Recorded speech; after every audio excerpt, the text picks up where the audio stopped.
Dois cientistas britânicos finalmente revelaram as evidências de DNA que, segundo eles, ajudaram a solucionar um dos maiores mistérios criminais da história: a identidade de Jack, o Estripador. A primeira coisa que você precisa saber é que a história que vamos seguir não é apenas sobre identificar um indivíduo. É sobre desmontar um dos maiores mitos criminais já criados, e entender por que, mesmo quando a verdade esteve ao alcance, ela foi ignorada, enterrada ou simplesmente descartada. Nos próximos minutos, você vai entrar nos bastidores de uma investigação que atravessou séculos, desafiou cientistas, provocou historiadores e expôs um erro coletivo tão profundo que alterou o próprio conceito de mistério. Tudo começa com um objeto comum demais para carregar tanta força: um xale de seda envelhecido. Por décadas, ele ficou guardado como um artefato duvidoso, tratado como curiosidade macabra. Mas dentro daquele tecido, havia algo que nem mesmo os investigadores do século XIX poderiam imaginar. A chave para apontar um nome que a polícia já conhecia, e que, de alguma forma, conseguiu desaparecer dentro da própria história. O que você vai ver aqui não é dramatização. É um entrelaçar de ciência moderna, falhas policiais, decisões políticas e um cenário urbano que transformou um jovem perturbado em um predador impossível de localizar. E antes que qualquer certeza seja estabelecida, você vai perceber que a pergunta central nunca foi quem era o responsável, mas por que não o impediram. Agora, vamos voltar ao começo. Não a Londres romantizada de filmes com carruagens elegantes, mas ao coração de uma cidade que respirava fumaça industrial, superlotação e medo constante. O ano é 1888. A região de Vitechapel, no leste de Londres, não era apenas um bairro pobre. Era uma zona de sobrevivência diária. Ruas estreitas, becos sem iluminação e cortiços onde centenas se amontoavam em espaços minúsculos. Aquele lugar gerava anonimato por acidente. Não porque alguém estivesse tentando se esconder, mas porque ninguém tinha condições de ser visto. É nesse ambiente que um jovem imigrante polonês, Aaron Kosminski, tenta construir uma vida depois de escapar de perseguições violentas na Europa Oriental. Trabalha como barbeiro, mora com familiares e luta silenciosamente contra distúrbios psicológicos que, na época, eram mal compreendidos e frequentemente ignorados. Para os padrões do século XIX, ele era apenas mais um rosto em meio ao caos. E é justamente isso que torna tudo tão perturbador. Enquanto Londres fantasiava sobre médicos brilhantes cometendo atrocidades cirúrgicas ou aristocratas escondendo segredos de Estado, um suspeito real e monitorado se movimentava livremente em uma área onde polícia e moradores viviam sobrecarregados. Naquele período, métodos investigativos eram rudimentares. Nada de impressão digital, coleta adequada de evidências ou mapas detalhados de padrões criminais. A maioria dos agentes dependia de lanternas fracas, anotações feitas às pressas e relatos de testemunhas que, muitas vezes, sequer conseguiam enxergar 2 metros à frente por causa da névoa pesada, uma mistura de poluição e umidade que se tornava espessa como uma parede. E então vieram os crimes. Um após o outro. Brutais, inesperados, rápidos demais para permitir reação. O medo se espalhou. A imprensa percebeu um filão lucrativo. E o nome que atravessaria gerações nasceu de uma carta, provavelmente falsa, escrita para vender jornais. Jack, o Estripador. O nome funcionou como uma lente distorcida. Enquanto a cidade imaginava um ser quase sobrenatural, a polícia trabalhava com listas reais, e Aaron Kosminski estava lá. Não como fantasia, como suspeito sólido. Ele morava no epicentro dos ataques, tinha histórico de instabilidade severa, não demonstrava controle emocional, segundo memorandos internos, apresentava hostilidade direta contra mulheres. Mas isso ainda não explica por que ele não foi detido. O que explica é o contexto. A polícia já era pressionada por todos os lados: governo, mídia, população, comerciantes e até grupos que temiam tensões étnicas e religiosas. Prender um imigrante judeu no momento mais inflamável do leste de Londres poderia provocar tumultos perigosos. Então, mesmo quando seu nome aparecia repetidamente em relatórios privados, nada concreto foi feito. Os crimes cessaram em 1891, o mesmo ano em que a família de Kosminski decidiu interná-lo, depois de episódios graves de delírios e perda total de autonomia. Ele permaneceu lá até sua morte. E, logo após seu confinamento, os ataques atribuídos ao Estripador cessaram por completo. Coincidência? Para muitos, não. Mas durante mais de um século, a falta de provas físicas manteve tudo no campo da especulação. Até o xale. O tecido que pertencia à cena da quarta vítima chegou às mãos de um colecionador em 2007.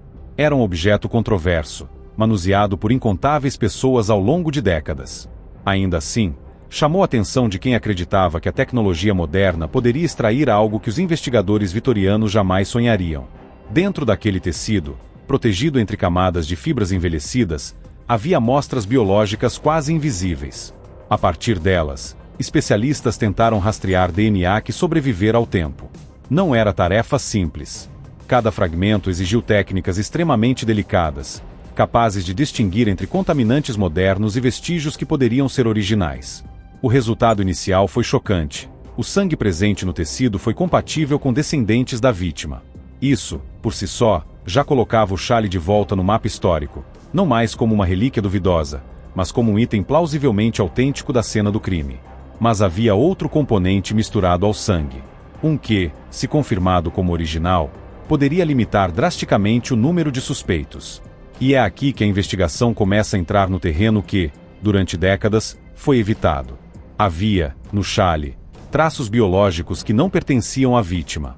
Fragmentos microscópicos preservados em manchas quase invisíveis, misturados ao tecido em um padrão que sugeria contato direto no momento do ataque. Para a equipe que conduzia a análise, aquilo não era apenas um achado. Era a primeira oportunidade, em mais de um século, de cruzar o passado com uma ferramenta que não existia quando o caso abalou Londres.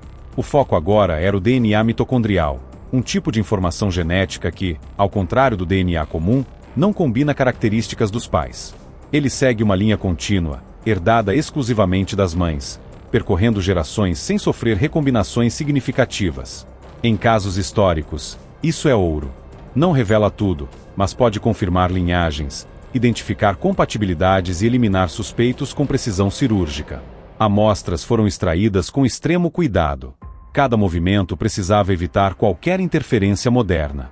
Nada de luvas com talco, superfícies porosas, fragmentos microscópicos de células que pudessem cair do ar. Trabalhar com um artefato antigo é como manusear vidro molhado. Um erro minúsculo compromete todo o processo. Quando o material foi isolado, restava o passo mais arriscado. Para verificar se o conteúdo tinha relação com algum suspeito da época, era necessário localizar descendentes vivos de pessoas ligadas ao caso. Isso incluía familiares de vítimas e, principalmente, familiares de indivíduos considerados suspeitos nos memorandos originais da polícia vitoriana. O que muitos não sabem é que, nos bastidores, o nome de Aaron Kosminski nunca desapareceu. Ele não era o suspeito favorito da imprensa, porque não atraía manchetes. Mas internamente, era citado de forma recorrente por autoridades que acompanharam a investigação. O problema sempre foi o mesmo. Não havia provas materiais que conectassem o homem a qualquer uma das cenas. Até aquele momento, um dos descendentes da família de Kosminski foi localizado e concordou em fornecer amostras para comparação.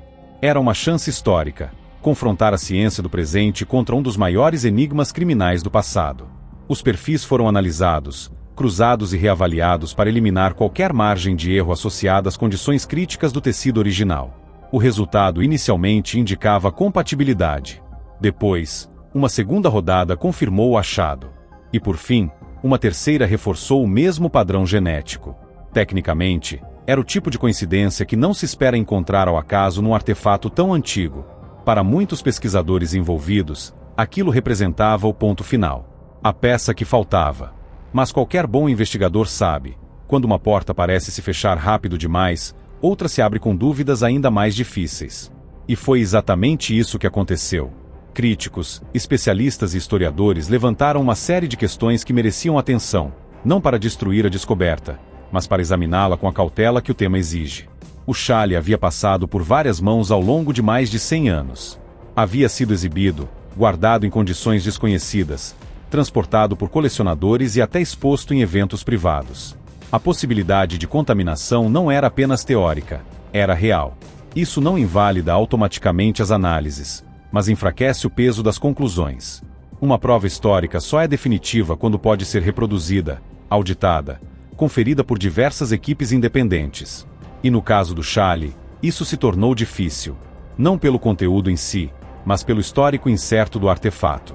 Enquanto laboratórios discutiam a legitimidade do material, uma pergunta começou a ganhar força. Por que Kosminski continuou sendo considerado um dos principais suspeitos mesmo antes de qualquer exame moderno? A resposta está em documentos que, durante décadas, ficaram escondidos nas margens silenciosas de livros e memorandos internos. Um deles, talvez o mais relevante, pertencia a Donald Swanson, o inspetor-chefe que acompanhou a investigação desde os primeiros ataques. Ele escrevia anotações pessoais nas bordas de obras que lia, e em uma dessas margens registrou uma afirmação direta: o responsável pelos crimes havia sido internado em um asilo e nunca mais saiu. E citava um nome: Kosminski. Esse tipo de registro não é prova científica, mas é valioso por outro motivo. Mostra que, internamente, a polícia acreditava que o caso havia sido resolvido, e que restava apenas explicar ao público uma verdade que, na época, poderia provocar reações perigosas. A região de Vitechapel era marcada por tensões sociais profundas. Culpar abertamente um imigrante judeu pelo crime mais comentado da década não seria apenas arriscado. Poderia desencadear conflitos violentos. O silêncio institucional, somado à falta de evidências físicas, permitiu que o mito florescesse. Médicos brilhantes, cirurgiões misteriosos, aristocratas decadentes, teorias que, mesmo frágeis, pareciam mais atraentes do que a ideia de que o responsável era um jovem de 23 anos, pobre, instável e vulnerável, vivendo a poucos metros das vítimas. À medida que o tempo passava, Kosminski desaparecia da memória popular enquanto teorias cada vez mais fantasiosas eram criadas. E assim surgiu o fenômeno, um caso real, com vítimas reais, transformado em espetáculo cultural. Jack, o estripador, virou símbolo, mas símbolos não combinam com a simplicidade da verdade. E é aqui que chegamos ao ponto central dessa história. A ciência moderna oferece respostas que ninguém do século XIX poderia obter. Mas também traz novas camadas de responsabilidade, interpretar evidências com cautela, entender limitações, confrontar dados sem substituir lógica por desejo. O DNA do Charlie aponta para um nome que estava nos documentos desde o início. Isso não significa que tudo esteja resolvido. Significa apenas que um fragmento importante do quebra-cabeça encontrou encaixe plausível. A pergunta agora não é mais quem fez, mas por que ignoraram o que já sabiam. O que ocorreu na Londres vitoriana não foi apenas um crime. Foi o colapso de um sistema policial sobrecarregado, pressionado por uma imprensa faminta por manchetes e cercado por um ambiente urbano que escondia mais do que revelava. E, quando as peças finalmente parecem convergir para uma narrativa coerente, surge algo ainda mais incômodo. Talvez o responsável nunca tenha sido um fantasma impossível de pegar. Talvez tenha sido um jovem que todos viram, e ninguém quis encarar. Com isso, resta uma última camada a ser explorada: as consequências dessa identificação, o impacto na história criminal e os pontos que ainda desafiam qualquer conclusão absoluta.